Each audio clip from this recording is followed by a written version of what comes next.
that Becky posted about, so we can didn't delete it, so we can talk about it now. Is the Irish mythology thing that they're working on, and so she posted about Popverse wrote about the Magnus Chase series, and they said this article is reminding me why I want to see the Irish mythology pilot that Rick helped create and write based on his short story become TV. And she was basically saying like the way to get out of a reading or writing slump is to write different kinds of mythology that you usually don't write. And so just to like reiterate that point is that they're writing he wrote a pilot, and they're trying to get Disney to let them do a show based on his Irish mythology story.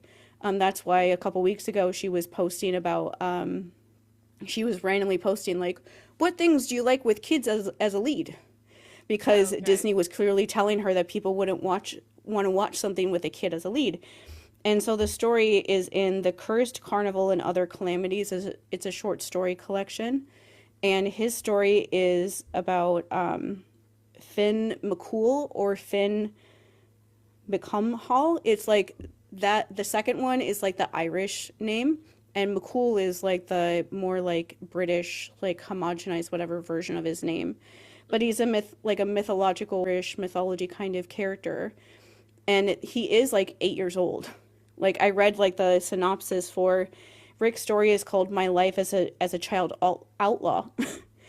and he's like 8 years old at the beginning of the story, and he has like two foster parents that are like lesbians together, and they're like raising him. And the very beginning of the story is basically one of them waking him up and saying that this like other rival group or whatever are coming after him, and so he literally just like has to like run away, and they're like saying goodbye. He doesn't know if he's ever going to see them again.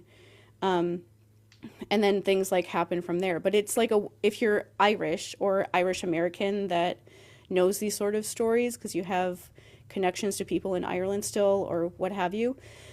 Hmm. It's a well-known story about Finn McCool. And so they're trying to turn that into a TV show. That's one of the redacted things. Okay. And so she mentioned somewhere else that they're writing with somebody that's like award winning, and like granted that could just be Rick because he won an Emmy for his writing. Yes, true. But it gave me the idea that they might have teamed up with somebody else to try to make it easier for Disney to give them the like the go ahead Yeah, to maybe. make this a show. And I'm like, will you just do it, because we're gonna watch it no matter what it is. And Hmm. I really think that people will like hearing that sort of story because it's I don't know that story. I don't I know don't anything either. about Irish mythology.